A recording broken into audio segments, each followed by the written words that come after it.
अस्सलाम वालेकुम students, vital educators और इसके ज़ेर तमाम bio second year Rawalpindi board और जनाब इसके सिलसिले का लेक्चर नंबर है 7, पेज नंबर है 21, चैप्टर नंबर है 1। और जैसा कि आप जानते हैं कि हम किडनीज़ पर काम कर रहे हैं। इससे पिछले लेक्चर में हमने डायग्राम किया था जिसके अंदर हम लोगों ने ग्लोमेरुलस और इन चीज़ों पर काम किया था और ऑब्वियसली वुमेंस कैप्सूल और उसके तमाम स्ट्रक्चर्स, ट्यूबूल्स, इन पर काम किया। अब पेज नंबर 21 पर हम वापस आए हैं और इसकी वजह यह है कि यहाँ पर जो डायग्राम हमारे सामने है इसको ज़रा हमने फोकस करना है, समझना है, क्योंकि ज़ाहिर है डायग्राम से रिलेटेड आपको जितनी ज़्यादा इंफॉर्मेशन और मालूमात होंगी, याद रखिएगा स्टूडेंट्स, वो आपके लिए इम्पॉर्टेंट होगी। और उसके मुकाबले में कंपैरेटिव अगर आप ये चीज़ें जब पढ़ेंगे तो आपको फ़ौरन समझ आती जाएंगी, क्योंकि जब आप डायग्राम समझ जाते हैं और डायग्राम के अंदर जितने भी पार्ट्स होते हैं, जैसे अब आपको ये नज़र आ रहे हैं, आपको इनके फंक्शन समझ आ जाते हैं तो फिर आप इन चीज़ों को समझ सकते हैं। क्योंकि बायो जो है ना वो एक हाईली टेक्निकल एक आपको पता है साइंस है, एक सब्जेक्ट है, और इसको आप तभी समझ सकते हैं कि जब आप इसको आसान लेकर चलें। अगर आप इसको बहुत टेक्निकलिटीज़ में जाकर और बहुत मुश्किल तरीके से समझने की और दिमाग में ठूसने की कोशिश करेंगे तो आपको कभी भी समझ नहीं आएगा। सो आपने इसको इस तरह से समझना है कि जैसे हम कोई भी चीज़, कोई भी पार्ट लेते हैं किसी गाड़ी का, किसी आम चीज़ का, फंक्शन का, और हम उसके मुख्तलिफ पुर्ज़ों को, हिस्सों को अलग करते हैं। सेम इसी तरह अल्लाह ताला ने जैसे हमारी बॉडी के अंदर, हमारे जिस्म में ये फंक्शंस बनाए हैं, तो इसके हम मुख्तलिफ हिस्सों को, पार्ट्स को या इसके कंपोनेंट्स को अलग अलग देखेंगे, समझेंगे, उसके फंक्शन को देखेंगे और ये देखेंगे कि वो आपस में इंटरकनेक्टेड कैसे हैं, वो किस तरह मिलकर काम कर रहे हैं, किस तरह एक पार्ट दूसरे से कनेक्टेड है, किस तरह एक पार्ट दूसरे के ऊपर डिपेंडेंट है। तो फिर हमें उसका स्ट्रक्चर भी समझ आ जाएगा, हमें उसकी टर्म्स भी समझ आ जाएंगी और हम उसको बेहतर तरीके से आगे इंटरप्रेट भी कर सकते हैं, एक्सप्लेन कर सकते हैं। उससे रिलेटेड हम फिर कोई भी नोट लिख सकते हैं, शॉर्ट लॉन्ग क्वेश्चन आ जाए, कोई भी चीज़ एक्सप्लेन करनी हो। सो जनाब पेज नंबर 21 और डायग्राम हमारे सामने है। अब हमने स्टार्ट कहाँ से करना है, वैसे तो आपको खासियत तक समझ आ गई होगी कि हम वीन और आर्टरी से स्टार्ट करेंगे और इसको यहाँ से समझना शुरू करते हैं। सबसे पहले हम देखते हैं कि जी रेनल वीन क्या चीज़ है। ठीक है जनाब, वेन भी कह सकते हैं इसको, कोई ऐसा मसला नहीं, क्योंकि इसके कोई भी प्रोनाउंसिएशन में कोई मसला नहीं है। मैं बारहा ये कहता रहता हूँ कि ब्रिटिश और अमेरिकन जो प्रोनाउंसिएशन है ना वो अलग अलग है हर चीज़ का, और उसके स्पेलिंग में भी बहुत फ़र्क है। इस पर मेरे लेक्चर्स मौजूद हैं मेरे चैनल पर। So whatever you call it, vein और वेन, वट एवर। ये वेन है जी, ये आर्टरी है, और इन दोनों का क्या काम है। देखिए सबसे पहले वेन की बात करते हैं। ये आपको ब्लू नज़र आ रही है और इसी तरीके से आपके सामने आर्टरी है जी, ये जनाब, ये दो अलग अलग रगें हैं। ये नहीं कि ये आप कह सकते हैं रग है और ये शरियान है, मतलब दो अलहदा से इन दोनों को आप चाहे रगें या आप कह लें वट एवर। ठीक है जनाब, अब सबसे पहले हम आर्टरी की बात करते हैं। ठीक है, इसको मैं वक्ती तौर पर हटा देता हूँ और आर्टरी के ऊपर हम आ जाते हैं। सबसे पहले इसको समझ लेते हैं कि ये क्या करती है। ठीक है जनाब, renal artery carries blood from aorta of heart to kidney। ये जो आयोटा होता है ना हार्ट का, इसको आयोटा पढ़ते हैं, यानी ऑर्टा नहीं होता। इसका मतलब है ये आर जो है ना साइलेंट है, आयोटा, ए ओ आयोटा। जिस तरह आप मैथ के अंदर आयोटा देखते होंगे, यकीनन आपको इसका पता होगा, ये इमेजिनरी नंबर है, तो इसी तरीके से इसका भी जो प्रोनाउंसिएशन है वो मिलता जुलता है उससे। आर जो है वो साइलेंट है in different accents and different dialects of English. So जनाब, ये आपके हार्ट का जो आयोटा होता है ना, वहाँ से ये ब्लड जो है वो लेती है किडनीज के लिए, और ये होता है it is oxygenated and goes to kidneys for filtration. ये जनाब अब आपका जो ऑक्सीजनेटेड ब्लड होता है ना, जो किडनी से आता है, सॉरी हार्ट से आता है, ये आपका फिल्ट्रेशन के लिए या साफ़ होने के लिए, धुलने के लिए ये किडनी में चला जाता है। ठीक हो गया जनाब, तो ये कह लें कि ये इसकी एक तरह की इनपुट है, ये इनटेक है आपके ब्लड की। इसका मैं आपको अगर हार्ट आयोटा भी मैं दिखाना चाहूँ तो ये मेरे पास एक डायग्राम है, आप समझ सकते हैं। सबसे बड़ी जो ये आप देख सकते हैं ये आयोटा की ये जो आपके सामने शरियान है जो आपके ज़ाहिर फ़्लो कर रही है पूरी बॉडी के अंदर, फिर आगे छोटी छोटी ब्रांचेस में तकसीम हो जाती हैं। लेकिन ये आप देख सकते हैं कि किस तरह से ये किडनीज़ में भी जा रही हैं और ये एक प्रॉपर जो है ना ब्लड सप्लाई कर रही हैं किडनीज़ को, क्योंकि इस वक्त हमारा मौजू किडनी है ना, और कोई चीज़ तो मौजू नहीं है। सो हम ये सारी सप्लाई किडनी के रेफरेंस से ही देखेंगे और उसी के पर्सपेक्टिव में देखेंगे। आगे आपको अगर रेनल आर्टरी से आगे जाए ना तो ये छोटी छोटी आगे मजीद जो है ना ये शरियाने जो है ना अंदर छोटी छोटी शरियाने हैं, ठीक है, इनको आर्ट्रियोल्स कहते हैं। ये भी मैं यहाँ पर लिख देता हूँ, इसी से रेनल आर्टरी से रिलेटेड है arterioles. These are small arteries, यानी यूं कह लें कि सब ब्रांचेस ऑफ आर्टरी। सो ये जनाब ये जो आर्टरी है ना इसकी सब ब्रांचेस होती हैं, छोटी छोटी आर्टरीज होती हैं जो ब्लड कैरी कर रही होती हैं, that carry oxygenated blood to the different parts of kidney. अच्छा, अब एक इंपॉर्टेंट चीज़ याद रखिएगा कि इसमें फ़र्क क्या है। फिर हम कहते हैं यार ये आर्टरी है आगे आर्ट्रियोल्स है तो इसमें फ़र्क क्या है। देखें, एक तो आप देख सकते हैं कि साइज़ का डिफरेंस है। ये आर्टरी का साइज़ आपको कंपैरेटिवली बहुत बड़ा नज़र आ रहा होगा, मैं इसको थोड़ा सा जूम कर लेता हूँ।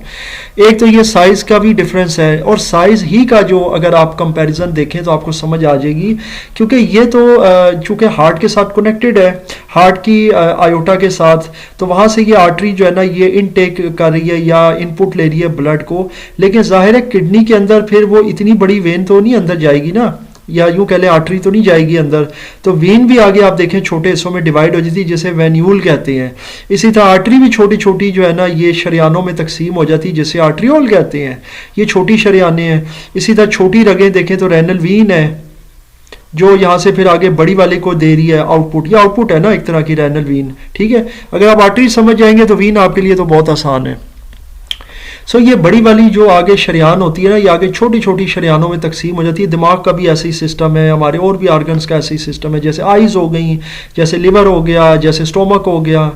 अच्छा, अब बात ये है कि यहाँ पर ये जो है ना ये डिवाइड हो रही हैं छोटे छोटे, यानी तकसीम हो रही हैं शरियानों के अंदर, और ये पूरा आपका जो किडनी का स्ट्रक्चर है ना इसको ये ब्लड सप्लाई करें जो कि ऑक्सीजनेटेड है, यानी जिस ब्लड के अंदर ऑक्सीजन की हाई कॉन्सेंट्रेशन या लेवल है जो कि हार्ट से अभी आया है, यानी कि फ्रेश ब्लड कह सकते हैं।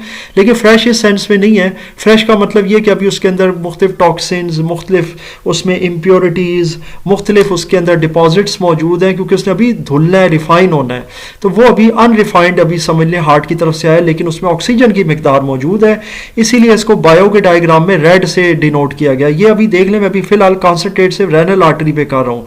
अगर आप इसको समझ जाएंगे तो रेनल वीन आपके लिए बहुत आसान है, क्योंकि ये इसका उलट है, ये आउटपुट है आप समझ लें किडनी की, कि किडनी से जो है ना बाकी डीऑक्सीजनेटेड ब्लड यानी फिल्टर वगैरह होकर उससे आगे यूरिन बनेगा, यूरिन बन के वो एक्सपेल हो जाएगा बॉडी से, तो बाकी जो डीऑक्सीजनेटेड ब्लड होगा ना ये रिवर्स होकर, यानी ये रिवर्स प्रोसेस है, ये वापस फिर आपका हार्ट की तरफ जाएगा। तो इसको ब्लू कलर से आप कर सकते हैं या ग्रीन कलर से कर सकते हैं, वो आपकी मर्जी है। ज़्यादा आपको पता है कि ये ब्लू कलर में ही आपके डायग्राम्स में दिया होता है, तो ये फिर वापस आपका चला जाता है हार्ट की तरफ, तो इसे हम जाहिर है फिर आउटपुट भी कह सकते हैं किडनी से, ठीक है। ये इनपुट है रेड वाली और ब्लू वाली आउटपुट है, और इसी से रिलेटेड फिर वेन्यूल्स हैं जो स्मॉल वीन्स हैं या स्मॉल वेन्स कह लें, जो छोटी छोटी रगें हैं, और वो जाहिर है कि किडनी के मुख्तलिफ एरिया से छोटे छोटे एरिया से वो ब्लड कलेक्ट कर रही हैं जो डीऑक्सीजनेटेड है, जिसमें से ऑक्सीजन अब ख़त्म हो चुकी है, ब्लड जो है रिफाइन हो चुका है, फिल्टर होके उसमें से जो डिपॉजिट्स थे, जो वेस्ट था, जो उसकी इम्प्योरिटीज़ थी वो एक्सपेल हो गई हैं और वो चली गई हैं अब किसी और जगह, वो भी मैं बताने लगा हूँ आपको। अभी फ़िलहाल आप समझ लें कि वो साफ़ हो गया ब्लड, और फिर वो वापस जो अब हार्ट की तरफ जा रहा है। सिर्फ उसके अंदर जो सफाई की है उसके प्रोसेस में उसमें से ऑक्सीजन जो है वो निकल गई है, डीऑक्सीजनेट हो गया, और डीऑक्सीजनेटेड ब्लड अब वापस जो है ना वो रेनल वीन्स की तरफ से या होकर जो है ना वो हार्ट की तरफ जा रहा है। सो आई एम श्योर आपको ये चीज़ जो है ना ये दो प्रोसेस आपको अच्छे से समझ आ गए हैं। कैपिलरीज की तरफ आते हैं कि कैपिलरीज क्या है। चलें जनाब, अब अगर हम कैपलरीज को समझें कि जनाब ये जो कैपलरीज हैं ये क्या काम करती हैं, तो ये बेसिकली याद रखिएगा कि ये आपका जो छोटी छोटी रगें होती हैं ना मुख्तलिफ, जैसे कि अब आप देख सकते हैं कि ये अगर आपको मैं डायग्राम में समझाऊं तो ये वेन्यूल्स हैं और इस तरह की चीज़ें हैं।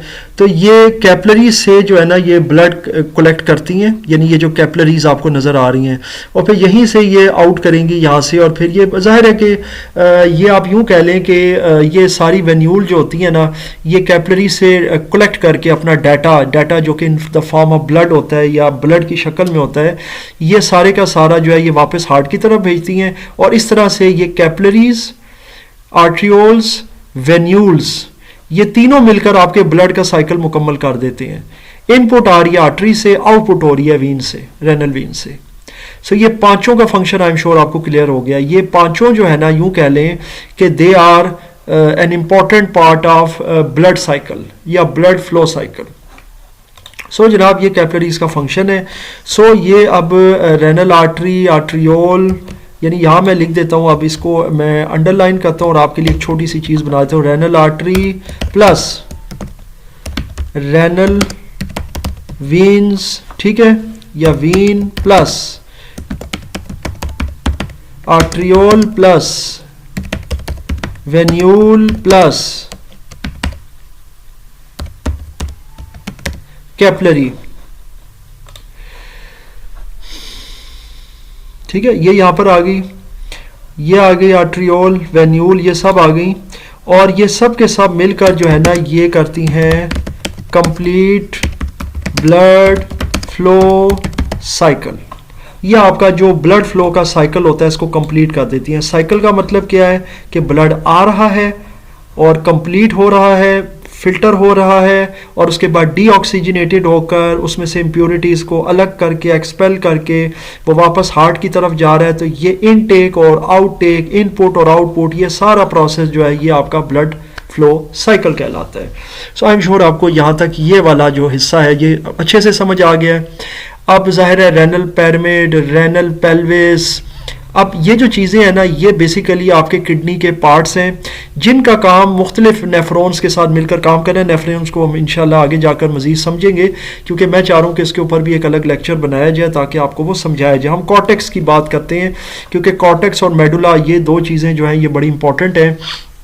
सो इसको हमें समझ लेना चाहिए कि कॉर्टेक्स क्या करता है। देखें, कॉर्टेक्स अगर देखें तो ये आपको बैरूनी तौर पर ये आपको एक चीज़ नज़र आ रही है, ये एक होल सा, ये लेयर है, एक तय है जी बैरूनी, ठीक है। इसमें अगर आप इसका ये दो शाखा किस्म का जो है ना ये देखें, ये निशान, यानी कि ये दो तरफ ये अलाइन कर रहा है। एक तो ये वाली जो लाइन जा रही है इसको, और एक ये अंदर वाली जो है, ये दो जगहों को ये जो है ना ये जोड़ है। सो इसका मतलब ये होता है कि जनाब ये बेसिकली एक ऐसी आउटर लेयर है जो कि आपके फाइबरस कैप्सूल जो होते हैं ना, जो ये होते हैं, और इनर जो ये मेडुला होता है पूरा इसका, ये मेडुला इसका सारा ये हिस्सा जो है, तो ये जो मेडुला है इसका और इसका जो फाइब्रस कैप्सूल है ये वाला, इसके ये संगम पर या यूं कह लें कि इसके साथ ये वाक़या होता है कॉर्टेक्स, ठीक है। तो ये बेसिकली जो है ना चीज़ें होती हैं। यहाँ मैं इसका लिख भी देता हूँ आपको कॉर्टेक्स के हवाले से, इज जनरली, बल्कि इसको मैं थोड़ा सा स्पेस दे देता हूँ ज़्यादा बेहतर हो जाएगा, generally between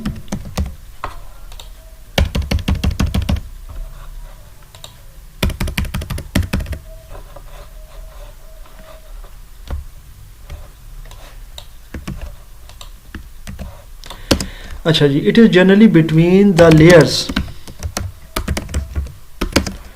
of fibrous capsule and medulla. ये जो मेडुला होता है ना आपका, इसके और फाइब्रस जो कैप्सूल होता है ना, ये इसके दरमियान की लेयर्स होती है, ये उस पर कंसिस्ट करता है कॉर्टेक्स। यानी कि ये बड़ी ज़बरदस्त सी चीज़ है।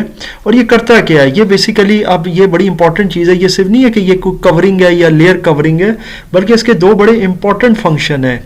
ये इट परफॉर्म्स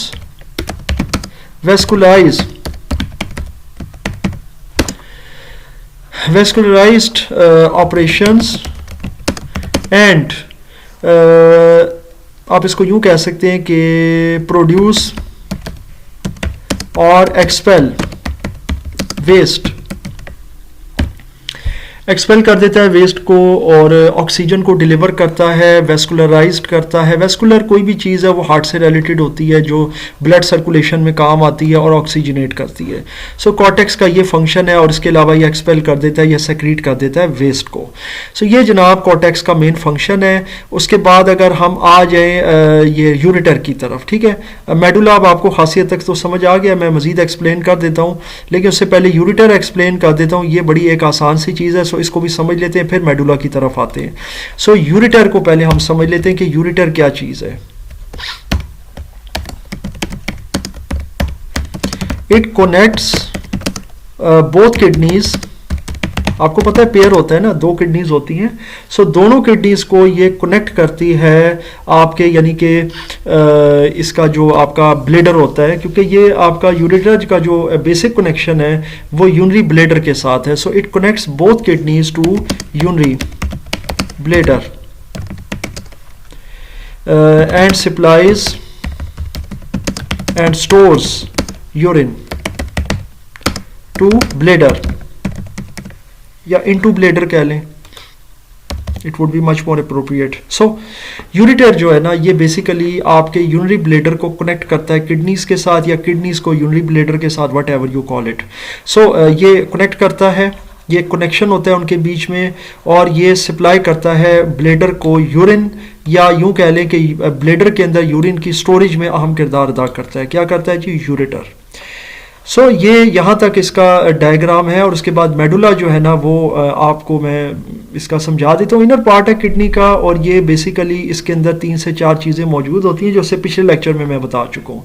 जैसे पिरामिड्स होते हैं, इसके अलावा हैनल लूप होता है, और कलेक्टिंग डक्ट्स होती हैं। ये अगर आपको मैं, बल्कि इधर था आई थिंक 23 के ऊपर, ये मैं ले जाता हूँ। तो ये इसका लूप ऑफ हैनल है, ठीक है जनाब। इसके अलावा इसमें पिरामिड्स हैं, और उसके अलावा इसमें कलेक्टिंग डक्ट्स हैं, ये वाली जो मैंने आपको बताया भी था कि ये बहुत सारी चीज़ें रेगुलेट करती हैं, और ब्लड प्रेशर और इन चीज़ों में भी किरदार अदा करती हैं, डिस्टल ट्यूब्स करती हैं। तो इस तरह मतलब है कि ये जो चीज़ें हैं ये आपकी पार्ट होती हैं मेडुला की, ठीक है। मेडुला एक बहुत इंपॉर्टेंट पार्ट है, ये इनर पार्ट होता है किसी भी किडनी का, अंदरूनी हिस्सा। सो ये जनाब मैंने कोशिश की है कि आपको ये वाला डायग्राम भी समझा सकूं। इसमें मैंने जानबूझकर कुछ पेल्विस के बारे में ज़्यादा एक्सप्लेन नहीं किया, पिरामिड्स का नहीं, क्योंकि ये फ़िलहाल इररेलेवेंट है। फ़िलहाल हमें इसको फ़िलहाल ब्लड फ्लो साइकिल को समझना था, और इसमें ये पांचों चीज़ें, क्योंकि ये एक इम्पॉर्टेंट सवाल भी है, इम्पॉर्टेंट एरिया भी है किसी भी किडनी का, कि ब्लड फ्लो साइकिल कैसे हो रहा है, कैसे नहीं है, कैसे इनपुट है, कैसे आउटपुट है। फिर इसके अलावा यूरेटर, कॉर्टेक्स और ये मेडुला का आपस में क्या लिंकेज है, ख़ासकर कॉर्टेक्स और मेडुला का। तो इसके बाद इंशाल्लाह फैसिया और कॉर्टेक्स को भी समझेंगे, पेल्विस और पिरामिड को भी देखेंगे, और बाकी की चीज़ों को भी इंशाल्लाह नेक्स्ट लेक्चर में देखेंगे। यहाँ तक अगर किसी किस्म का कोई भी क्वेश्चन या कोई कन्फ्यूजन हो तो आप मुझसे ज़रूर शेयर कीजिएगा।